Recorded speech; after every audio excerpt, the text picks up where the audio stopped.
안녕하십니까? 소리로 듣는 광산구보 3호로 시작합니다. 시민작가의 작품입니다. 낯선 땅에서 찾은 새로운 꿈, 서민지, 광산구 신창동. 안녕하세요. 저는 캄보디아에서 한국으로 시집온 서민지예요. 새아이를 키우면서 자연스럽게 한국 요리에 관심이 생겼고 광주 여성인력개발센터 선생님 권유로 조리사 자격증에 도전했어요. 공부하는 동안 과연 내가 할 수 있을까 싶어 포기하려 했지만 선생님이 용기를 주셔서 끝까지 버틸 수 있었고 결국 합격했답니다.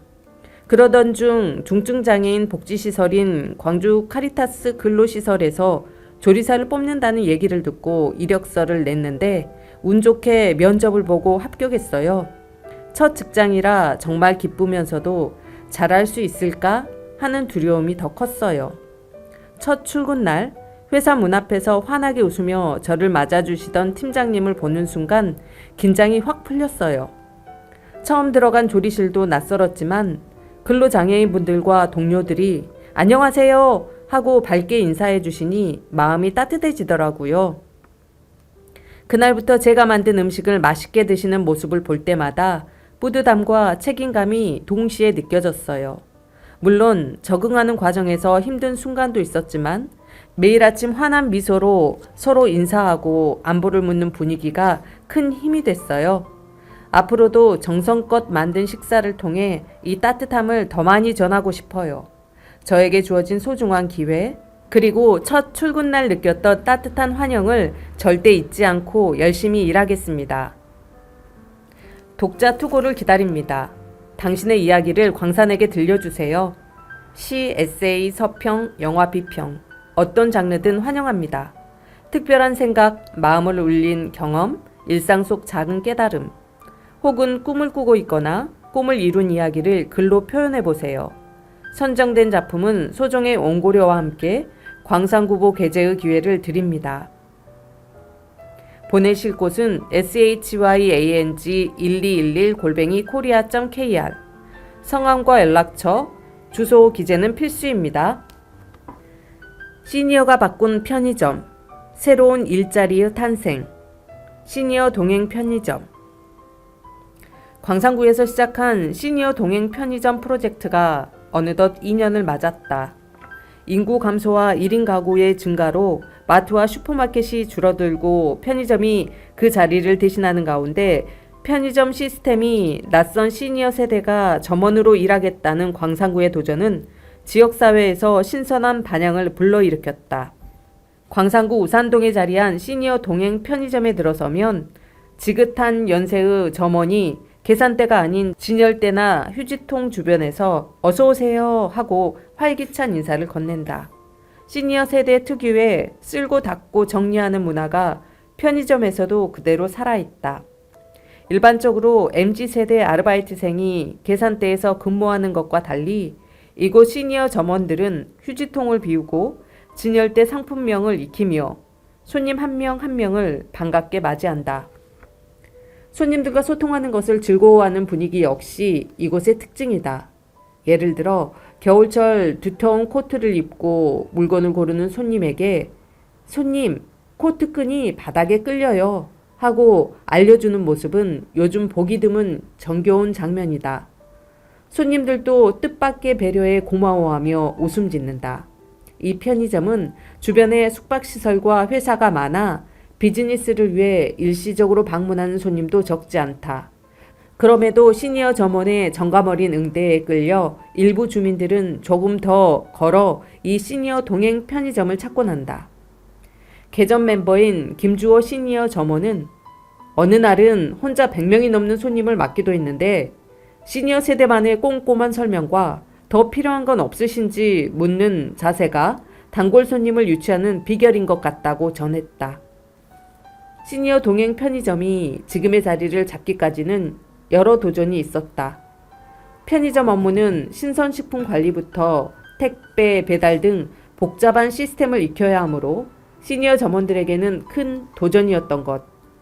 계산 실수나 예기치 못한 일정으로 인한 결근 등 시작 전부터 어느 정도 예상된 난관도 있었다. 그러나 GS25 본사의 업무 연수와 광주 광산 시니어 클럽 담당자들의 적극적인 지원이 힘이 되었다. 시니어 점원들도 업무 매뉴얼을 메모하고 시간 외에 개인 공부를 하는 등 즐거운 마음으로 어려움을 극복해 나갔다. 시니어와 지역이 함께하는 지속 가능한 변화. 시니어 동행 편의점에는 현재 12명의 시니어가 점원으로 활동하고 있다. 광산구와 광상 시니어 클럽은 시니어들이 안정적으로 일할 수 있도록 아낌없는 지원을 이어가고 있으며 그 결과 소비자와 근로자 양측의 호응을 얻고 있다. 특히 매장 내 보행로, 조명 등을 시니어 친화적으로 설계하고 무인 계산대 대신 점원과 직접 소통할 수 있게 해 시니어 고객들도 한층 편안하고 친숙한 분위기를 느낄 수 있다. 또한 GS25는 시니어데이 행사와 할인 혜택 등 맞춤형 서비스를 통해 시니어 고객을 배려하는 다양한 변화를 시도하고 있다. 광주광역시는 초고령 사회로 접어들며 이제 4명 중 3명이 노인 인구가 될 것으로 전망된다.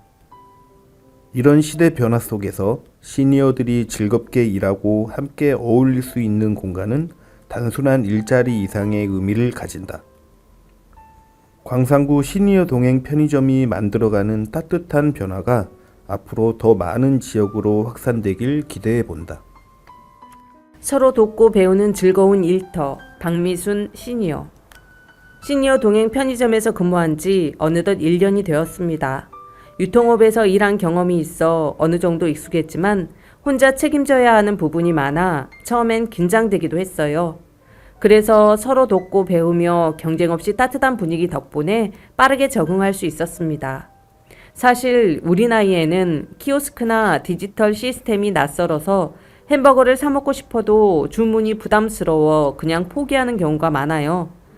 그런데 이곳에서는 시니어 고객들이 편하게 물어보시고 저희도 도움을 드릴 수 있습니다. 저 역시 새로운 것을 익힐 때마다 아직 배울 수 있구나 하는 성취감을 느껴요. 올해도 이곳에서 즐겁고 건강하게 일하고 싶습니다. 두 번째 청춘, 시니어 편의점에서 맞이하는 아침, 김준호 시니어. 개점 멤버로서 자부심을 느끼며 즐겁게 일하고 있습니다. 시니어들이 함께 모여 일할 수 있는 편의점이 생겨 기쁩니다. 처음엔 편의점 일이 낯설고 걱정도 많았지만 하나하나 배우다 보니 어느새 후배 시니어도 맞이하게 되었네요. 밤낮 없이 문을 여는 덕분에 다양한 손님과 특별한 순간을 마주하고 있어요. 새벽마다 원두커피를 들고 출근하는 외국인 손님처럼 이곳에서만 볼 수 있는 풍경이 있습니다. 건강이 허락하는 한 이 시간을 오래도록 함께하고 싶습니다. 두려움이 자부심으로 시니어 일자리로 되찾은 자신감. 남순이 시니어. 이전에는 아이돌봄 일을 했지만 편의점 근무를 시작하면서 포스기와 컴퓨터 사용이 쉽지 않아 어려움을 겪었어요. 근무 간격이 있다 보니 배운 것도 금세 잊기 일쑤였죠. 하지만 동료들과 담당자의 도움을 받으며 집에서도 공부한 덕분에 3, 4개월이 지나면서 점점 익숙해졌습니다. 이제는 손님이 찾는 물건을 척척 찾아드리고 단골 손님도 생겨 보람을 느낍니다. 일한 지 벌써 14개월 차에 접어들었네요. 편의점에서 일하는 시간이 즐겁고 어디서든 일할 수 있다는 자신감도 얻었어요. 앞으로 이런 시니어 일자리가 더 많아지고 근무 시간도 늘어나길 바랍니다. 나에게도 행운이, 일로 찾은 일상의 활력. 김규희 시니어.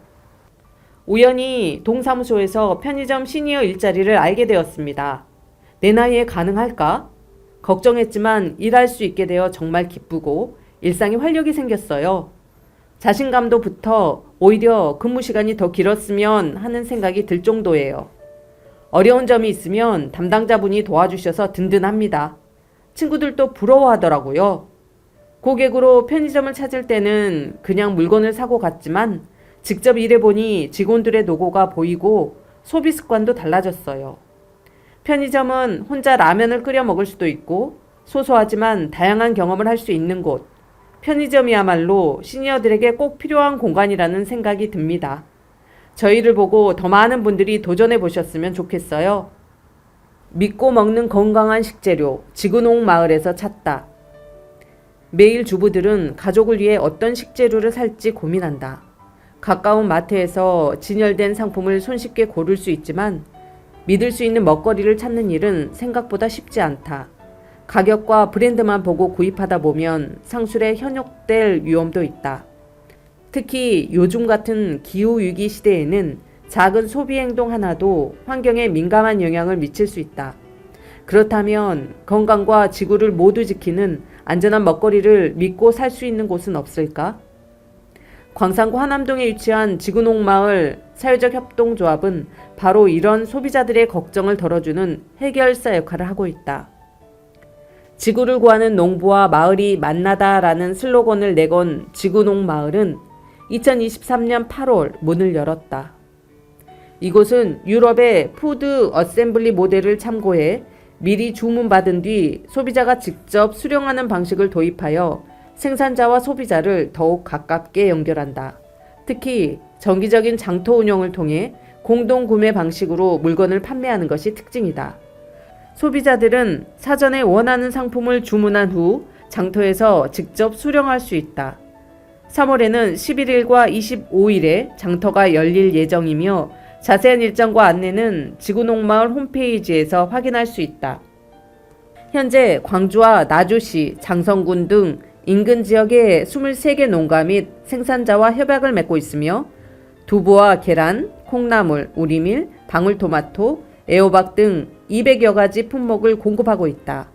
이곳을 이끄는 장민영 대표는 한때 우산동 소재 더불어락 두부마을 협동조합의 초대 이사장으로 활동하며 협동조합 운영 노하우를 쌓았다. 초창기에는 광주 시내 5개 에너지 전환 마을이 소비자 회원으로 참여했고 이후 광주 여성센터와 도깨비 마을 도서관도 힘을 보태면서 신뢰 기반이 점차 확대되고 있다. 아직 많은 사람이 지구농 마을을 알지 못해 매출은 기대만큼 오르지 않았지만 다양한 판촉 전략을 추진하며 점차 활성화되고 있는 중이다. 특히 수안, 첨단, 신가, 신창지구 등 대단위 아파트 단지를 중심으로 소비자 네트워크를 확대하며 건강한 먹거리를 더 많은 가정에 전하는 것이 목표다. 흙을 살리고 먹거리를 지키는 스카이팜의 도전. 건강한 먹거리를 만드는 건 결코 쉬운 일이 아니다. 소비자에게 신선하고 안전한 농산물을 제공하려면 흙을 일구고 씨를 뿌리는 농부들의 땀과 노력이 가장 중요하다. 지구농마을과 협력하는 농가들은 어떻게 친환경 농업을 실천하고 있을까? 취재팀은 그중 한 곳인 광산구 송대동 성종마을의 방울토마토 농장 스카이천팜을 찾았다. 이곳은 6대째 이어온 땅을 지키며 유영권, 임충군 부부가 무농약 재배를 진행하고 있다. 비닐하우스 안에는 지난 1월에 심은 방울토마토가 자라면서 줄기에 꽃이 피었고 수정벌들이 윙윙 날아다니며 분주하게 꽃가루를 모으고 있었다. 기온이 떨어지면 벌 활동이 둔화되긴 하지만 그래도 4월 중순쯤이면 수확이 가능하다고 한다. 스카이팜 부부가 친환경 농업을 시작한 지는 올해로 4년째. 무농약 원칙을 지켜야 하기에 병충해에 취약하고 상품 가치도 떨어질 수 있어 쉽지 않은 길이었다. 하지만 유 씨는 과감하게 기존 관행 농업을 포기하고 친환경 농업에 도전했다. 남들과 차별화해보고자 하는 욕심이 있었고 농업기술센터로부터 교육을 받고 보니 해볼 만하다는 자신감도 생겼다. 그렇게 비닐하우스 이계동에 봄에는 방울토마토, 여름에는 애호박을 키우기 시작했다. 그러나 첫 해부터 예상치 못한 시련이 닥쳤다. 바이러스에 감염되어 애써 키운 작물을 모두 폐기해야 했던 것.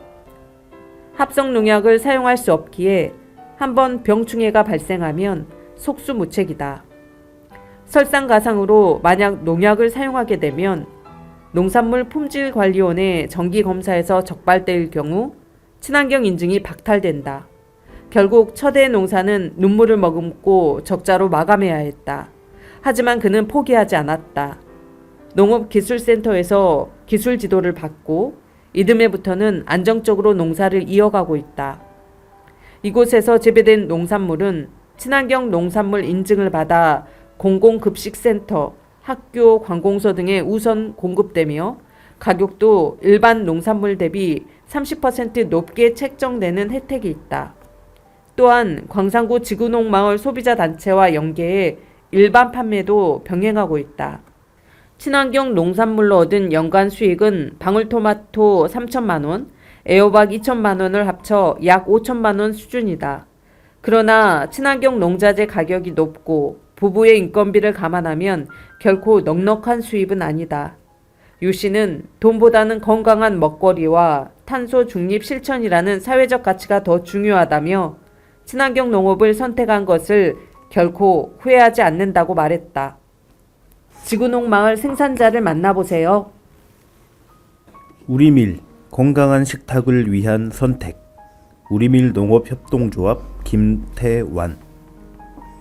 우리밀 농업협동조합은 밀을 생산하는 농민들이 직접 투자해 만든 협동조합입니다. 자금률이 1%에 불과한 우리밀을 되살리기 위해 생산자들이 힘을 모아 설립한 곳이지요. 우리밀은 늦가을에 파종해 초여름에 수확하기 때문에 농약 없이도 건강하게 자라는 안전한 먹거리입니다.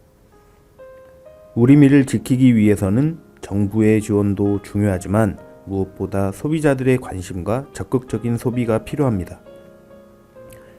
좋은 먹거리를 선택하는 것이 곧 지속 가능한 삶을 만드는 길. 우리밀과 함께하는 건강한 식탁, 여러분과 함께 만들어가고 싶습니다. 손자에게 먹일 두부를 만든다는 마음으로 더불어락 두부마을 협동조합 어르신. 먹거리를 만드는 데 있어 가장 중요한 것은 신선함과 정성입니다. 그래서 위생관리와 외부 혼입을 철저히 점검하고 최대한 신선한 상태로 유통될 수 있도록 출하량도 조절하고 있어요. 또한 햇섭 인증도 받아 더욱 안전하고 건강한 두부를 만들기 위해 노력하고 있습니다. 저희 두부는 직접 콩을 갈고 간수를 조절해 넣어 만든 특별한 손두부입니다. 첨가제 없이 100% 콩만 사용하다 보니 모양은 조금 투박하지만 그만큼 고소한 맛이 살아있고 건강에도 좋습니다. 우리 가족이 먹는다고 생각하며 어르신들의 손길을 담아 믿을 수 있는 두부를 만들어 가겠습니다. 믿고 먹을 수 있는 버섯을 키웁니다. 광산구 하산동 표고버섯 농가 박상표. 저는 국가가 인정한 버섯 마이스터로 전국에서도 표고버섯 마이스터는 단 4명뿐입니다. 종자부터 수확까지 친환경 재료만 사용해 건강하고 안전한 버섯을 재배하는 것이 철칙이죠. 한 번은 장터에서 8년 동안 제 버섯을 꾸준히 구매해온 소비자를 만났습니다. 저를 알아보고는 몸이 많이 아팠는데 선생님 버섯은 믿고 먹을 수 있었다고 하시더군요. 그 말을 듣는 순간 정말 큰 보람을 느꼈습니다. 소비자들이 먹거리를 선택할 때 가격보다 안정성과 신뢰가 우선이 되었으면 합니다. 기후위기 시대, 지구를 살리는 친환경 농산물을 더 많은 분들이 함께 소비해 주셨으면 합니다. 싱싱한 봄의 전령사, 송정 매일시장 터줏대감 부부 이야기. 가지 위에 소담스럽게 맺힌 꽃망울보다 봄의 기운을 먼저 느낄 수 있는 곳이 있다면 단연 전통시장일 것이다. 봄처럼 환한 얼굴로 손님을 맞이하는 송정 매일시장 대성상회. 이곳은 2대째 시장을 지키고 있는 곳이다. 30년 넘게 부모님이 운영하던 가게를 장남인 나정철 최은선 씨 부부가 이어받은 지도 어느덧 15년. 시장에서는 드문 젊은 세대다. 송정 매일시장 상인회 부회장이기도 한 남편 나정철 씨는 매일 새벽 4시 공판장에서 신선한 지역 농산물을 공수해오고 아내 최은선 씨는 새벽 6시부터 부지런히 손님 맞이 준비에 나선다. 성실함과 부침성으로 주변 상인들의 칭찬을 받고 단골들의 신뢰도 두터운 덕에 불경기에도 손님들의 발길이 꾸준하다. 이맘때 시장을 찾는 손님들이 봉지 가득 담아가는 것은 바로 봄나물이다. 제철을 맞은 쑥, 달래, 냉이, 보리, 봄동, 겨우내 추위를 견디고 싱그러운 초록을 틔운 봄나물은 맛도 영양도 뛰어나다. 봄동 한 개는 2,000원, 봄나물 바구니는 3,000원, 5,000원이면 향긋한 봄나물로 식탁을 풍성하게 채울 수 있다. 시장 터줏대감이 전하는 맛있는 봄나물 고르는 비법이 있다. 작은 고추가 맵듯 봄나물도 자잘한 것이 맛과 향이 더 좋다. 냉이는 뿌리가 가늘고 잎이 선명한 것이 더 향긋하며 달래도 알이 너무 두껍거나 길이보다 작은 것이 좋다. 봄동은 잎이 새파랗고 포기가 작은 것이 단맛이 강하다. 너무 큰 포기는 맛이 덜하다. 봄나물은 대부분 된장국과 잘 어울린다. 취향대로 끓인 된장국에 봄나물을 한 움큼 넣으면 한 입 가득 봄의 향이 퍼진다. 보리는 홍어 액국에 넣으면 풍미가 깊어지고 달래는 간장에 송송 썰어 달래장을 만들어 김과 함께 싸먹으면 별미가 따로 없다. 정작 부부는 봄나물로 차린 소박한 저녁을 즐길 여유도 없다. 송정 매일시장은 상설시장인데다 휴일마저 인접한 송정 5일장의 장날과 겹치면 한 달에 하루도 제대로 쉬기 어렵다. 가장 긴 휴가도 고작 2박 3일 제주도 여행이 전부다. 워낙 고된 일이기에 장성한 두 아들에게 가업을 잇게 할 생각은 없다. 하루의 시작과 끝을 함께하는 부부에게 힘든 점은 없을까? 남편한테 다른 것을 좀 사오지 그랬냐고 타박할 때도 있죠. 힘든 일을 기꺼이 함께 해줘서 아내한테 늘 고마운 마음이 커요. 소소한 투정은 있을지라도 함께이기에 더 힘이 되고 의지가 된다는 천상 인꼬 부부다. 이들이 바라는 것은 가게를 정리하는 날까지 서로 아프지 않고 건강하게 행복한 여생을 함께하는 것. 서로를 바라보며 환하게 웃는 부부의 모습에서 따뜻한 봄의 온기가 느껴진다. 지속 가능한 일자리, 지역 경제의 해법이 될 수 있을까? 일자리의 현실과 미래를 묻다. 저출산과 수도권 집중화로 지역 경제의 불균형이 심화되면서 지역에서 안정적인 일자리 확보는 더욱 어려운 과제로 떠올랐다.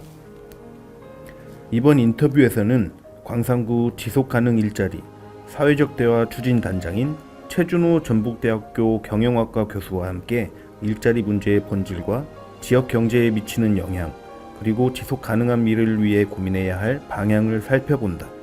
현대 사회에서의 일자리의 의미는 어떻게 변화하고 있나요? 사회가 빠르게 변화하면서 일자리의 역할도 달라지고 있습니다. 과거에는 생계를 위한 수단이었다면 이제는 자아실현, 경제적 안정, 지역 공동체와의 연결 등 더 복합적인 의미가 있다고 할 수 있죠. 하지만 저출산 고령화, 산업 구조의 변화, 디지털화 등의 흐름 속에서 안정적인 일자리를 유지하는 것이 점점 더 어려워지고 있습니다. 결국 지속 가능한 일자리를 만드는 것이 개인의 삶뿐만 아니라 지역 경제와 사회 전반의 지속 가능성을 결정하는 중요 요소가 되고 있습니다. 이러한 문제를 해결할 실마리는 어디에서 찾을 수 있을까요? 해법은 지속 가능한 미래에 있습니다. 그 중심에는 좋은 일자리가 있고요. 지역 경제가 살아나려면 안정적이고 지속 가능한 일자리 모델이 필요합니다. 이를 위해 기업과 지역이 함께 성장할 수 있도록 행정과 재정 지원이 뒷받침돼야 하고 제도적 기반도 마련해야 합니다. 일자리는 개인의 삶과 지역의 미래를 만드는 중요한 요소인 만큼 함께 고민해야 할 과제입니다. 일자리가 개인과 사회에 미치는 가장 중요한 영향은 무엇이라고 보십니까? 일자리는 우리 사회의 지속 가능성을 결정하는 핵심 요소입니다. 자아실현, 혁신, 분배 등의 역할을 하며 교육, 출산, 노후, 청년 취업, 지역 발전 등과도 밀접하게 연결됩니다. 결국 지속 가능한 일자리가 사회 전반의 문제를 해결하는 출발점이 될 수 있습니다. 지속 가능한 일자리는 왜 중요한가요? 일자리가 최고의 복지라는 말처럼 지속 가능한 성장을 위해서는 안정적이고 질 좋은 일자리가 필수입니다. 특히 불확실성이 커지는 시대, 지속 가능한 일자리는 생존 전략을 넘어 새로운 가치를 창출하는 해법이 될 수 있는 것이죠. 이를 위해 시민들이 현실을 진단하고 직접 해결책을 모색하는 과정이 필요하며 사회적 대화를 통해 더 나은 일자리 모델을 만들어가는 것이 중요합니다. 사회적 대화는 어떤 역할을 할 수 있을까요? 지금까지 사회적 대화는 주로 노동자, 기업, 정부가 갈등을 조정하는 방식으로 이루어졌습니다. 하지만 이제는 한 걸음 더 나아가 일반 시민도 대화의 주체로 포함해야 합니다. 바람직한 사회적 대화는 민생과 지역에 기반한 논의를 통해 풀뿌리 민주주의를 실현하는 것입니다. 이를 통해 지속가능한 성장, 좋은 일자리, 지역성, 시민 참여가 유기적으로 연결된 실효성 있는 해법을 찾을 수 있을 것으로 기대합니다. 광산구에서 지속가능한 일자리 정책이 필요한 이유는 무엇인가요? 광산구는 제조업 중심지로 경제활동 인구가 많지만 2020년 이후 인구 유출과 함께 일자리 문제도 심화되고 있습니다. 기존 경제정책이 실패한 원인 중 하나는 위에서 아래로의 방식이었기 때문입니다. 지속 가능한 일자리는 시민의 삶을 반영하고 지역과 함께 성장하는 구조를 만드는 데서 의미를 찾을 수 있을 것입니다. 주민이 직접 참여하는 일자리 모델이야말로 지속 가능한 성장의 출발점이 될 것입니다. 하늘을 뚫는 용트림, 쌍암동의 270년 버드나무. 요즘 상가들에 심어진 나무는 물론 생활권 수목인 가로수와 정원수, 공원수, 보호수까지 모두 잎을 떨어뜨리고 앙상한 가지를 드러내고 있다. 광주광역시 광산구 쌍암동 653-1번지에 있는 보호수, 버드나무 역시 마찬가지다. 잎은 떨어졌지만 넓은 수관폭과 웅장한 자태만은 그대로다. 이 나무는 1982년 보호수로 지정될 당시 약 230년 된 것으로 추정되었으며 그로부터 40여 년이 지났으니 현재 나이는 대략 270살에 이른 셈이다. 이 보호수는 나무 높이 11m, 가슴 높이 지름 1.53m, 가슴 높이 둘레 4.5m, 수관 직경 18m에 이른다. 다른 나무보다 넓은 생육 공간 덕분인지 잎과 가지로 이루어진 수관이 특히 풍성하다. 줄기는 마치 한 마리의 용이 땅을 박차고 솟아오르는 듯한 형상을 하고 있어 보는 이들에게 강렬한 인상을 준다. 이 버드나무가 현재 위치에 자리 잡게 된 유래는 조선 영조시대로 거슬러 올라간다. 장수왕씨 황희경 공이 낙향에 비하면 산원리 포산마을을 개촌했을 당시 이를 기념하며 응안공원 내 팽나무와 함께 심었다고 전해진다. 이후 1994년 첨단지구 개발로 인해 마을이 사라지면서 이 버드나무만 지금의 장소로 옮겨졌다고 한다. 여름철에는 시원한 그늘을 만들어주는 녹음수 역할을 톡톡히 해낸다. 또한 매년 정월 대보름이면 마을의 안녕을 기원하는 당산제가 열리는데 올해도 지난 2월 11일 많은 주민이 함께 모여 애군을 태우고 소원을 비는 풍습을 이어갔다. 한편 첨단지구는 1990년 첨단산업단지가 들어선 뒤 1995년에 신도심이 조성된 지역이다. 조선시대에는 광주목 천곡면에 속해 덕림촌, 장촌, 포산촌 등 8개 마을이 있었고 1914년 천곡면과 인근 맞으면을 통합해 비하면 쌍암리가 되었다. 그 뒤 비아리, 월계리, 산월리 등으로 구성되었다가 1935년 광산구 비하면 쌍암리로 이름이 바뀌었으며 1988년 광산구 신설로 광주시에 편입되었다. 그렇다면 낙엽수가 가을이 되면 잎사귀를 떨어뜨리는 이유는 무엇일까? 간단히 말해 살기 위해서다. 혹독한 겨울을 견디기 위해서는 줄기와 가지, 뿌리가 얼지 않아야 하며 낮은 온도로 인해 광합성 기관인 잎이 손실되므로 이를 미리 떨어뜨려 무게와 에너지 소모를 줄여야 한다. 만약 이들 기관이 얼어버리면 세포가 파괴되어 나무는 고사하게 된다. 이 때문에 잎자루에 2층이 형성되고 나무는 탄수화물을 곳곳에 저장해 낮은 온도에서도 세포가 얼지 않도록 대비한다. 낙엽 화렵수가 겨울철에 대사활동을 최소화하고 숨만 쉬며 보내는 것도 같은 맥락이다. 가을이 되면 잎에 있던 질소, 인, 칼륨 등 이동성이 큰 무기염류를 줄기로 회수해 용액 농도를 높이고 세포가 어는 것을 방지한다. 순수한 물은 쉽게 얼지만 탄수화물이 녹아 있으면 어는 온도가 내려가 조직을 보호하기가 수월해진다. 앙상하게 뻗은 가지와 용소 숨치는 줄기 어딘가에 지난해 생긴 눈들이 조금씩 모습을 내밀고 있다. 이를 보니 새봄이 찾아올 날도 그리 멀지 않은 듯하다. 마을의 안녕과 소원을 비는 정월대보름 당산제의 바람처럼 온누리에 새로운 생기가 넘쳐나는 사회가 되길 바란다. 지금까지 소리로 듣는 광산구보 3호로였습니다. 끝까지 들어주셔서 감사합니다.